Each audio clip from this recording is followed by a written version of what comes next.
আচ্ছা, তোমার ফ্যামিলি তো অনেক ভালো, দেখলাম তোমাদের বাড়ি থেকে অনেক দামি দামি উপহারও দিছে, তাহলে এই বাড়িতে তোমাকে বিয়ে দিছে কি দেখে? ভাবি, আমার আব্বু আম্মু তো ছেলে সম্পর্কে জেনে শুনে আমাকে বিয়ে দিছে, আর আপনার দেবর তো ভালো চাকরি করে, তার সম্পর্কে খোঁজ নিছে, সবাই ভালো বলছে।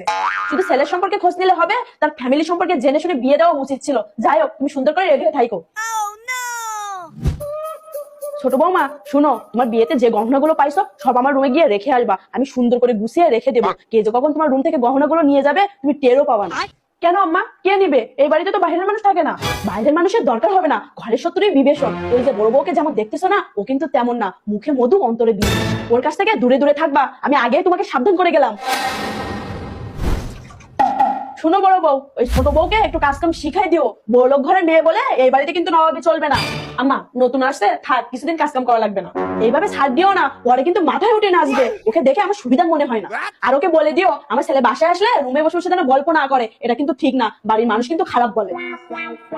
ওই গা জ্বালা শুরু হয়ে গেছে, আমি হয়ে সহ্য করতেছি, আর কেউ সহ্য করবে না। এই বউ, এখন সকাল 8টা বাজে, তুমি এখন জামাই নিয়ে ঘুমাই আছো কেন? তোমার কি কোনো লজ্জা শরম বলতে কিছুই নাই? আমা, থাক, বাদ দেন তো, আমি বলে দিব, আর দেরি করে উঠবে না। এই বড় বউ, তুমি চুপ থাকো। বড় লোকের মেয়ে বলে কি বেলা পর্যন্ত জামাই নিয়ে ঘুমাই থাকবে নাকি? সবাই যখন উঠবে তাকেও তখন উঠতে হবে। এই বাড়িতে কিন্তু এগুলো চলবে না, ওকে বলে দিও। ছোট বউ, তুমি আসো তো, ওনার কথা কিছু মনে করো না, ওনার ব্যবহার এমনই। তাই বলে এইভাবে নোংরা ভাষা বলবে নাকি? একটা দিন নয়, দেরি হয়েছে, ভালোভাবে বললে তো হয়। সে শাশুড়ি বলে কি যাইছে তাই বলবে নাকি?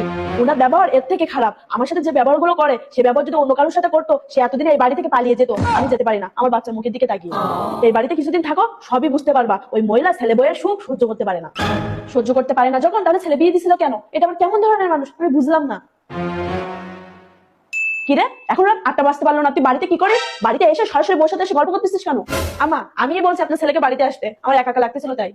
কেন? তুমি তাড়াতাড়ি বাসায় আসতে বলবা কেন? আমার ছেলে কি সবসময় তোমার আসলের নিচে বসে থাকবে নাকি? এই বাড়িতে জামাই নিয়ে মাখামাখি কম করবা। আর শোন, তোকে বলতেছি, বউরে এত সময় দিবি না, তাহলে বোর চাহিদা বেশি বাড়বে। আজব মহিলা তো আপনি। আমার জামাইয়ের সাথে 2 মিনিট কথা বলতে দেখলে আপনার এত গা জ্বালা করে কেন? ছেলের পাশে যখন বউরে সহ্য করতে পারেন না, তাহলে ছেলে বিয়ে দিছিলেন কেন? আমার এই বাড়িতে একদম দম বন্ধ হয়ে যাচ্ছে। সেই নবাবজাদি রুমে গাল ফুলে বসে আছে, আমাদেরকে তার তেজ দেখাচ্ছে। ওকে বলে দিও, এ বাড়িতে থাকতে গেলে আমার কথা মতন চলা লাগবে। আমা, থাক, বাদ দেন তো, ওর রুম থেকে কিন্তু সব শোনা যাচ্ছে। কি বললেন আপনি? আপনার কথা মতন চলা লাগবে? আপনার কথা মতন কেন চলবো? বিয়ে আপনার ছেলেকে করছি, আপনাকে না। শাশুড়ি যে এত খারাপ হয়, আপনাকে না দেখলে বুঝতাম না। একদম ঠিক হয়েছে, ওই মহিলা বেশিবার বাড়ছিল, এবার শুনুক কথা। তোমার এত বড় সাহস, তুমি আমাকে খারাপ বললা? তুমি এক্ষুনি আমার এই বাড়ি থেকে বের হয়ে যাবা। তোমার মতন বউ একটা গেলে আমার রাজপুত্রের জন্য 10টা নিয়ে আসবো। সবাই রে বড় বড় মতো মনে করবেন না যে মুখ বন্ধ করে সহ্য করবে। আর এই বাড়ি থেকে বের হবো এমনি এমনি না, ছেলে বিয়ে দিয়ে ধান্দাবাজি শুরু করছেন তাই না? আমার বিয়ের সময় যা দিছিল আর 1.5 মোহরের টাকা সব ফেরত দিবেন, তা না হলে আপনার নামে নির্যাতনের মামলা করবো। আপনার মতো ছোট লোক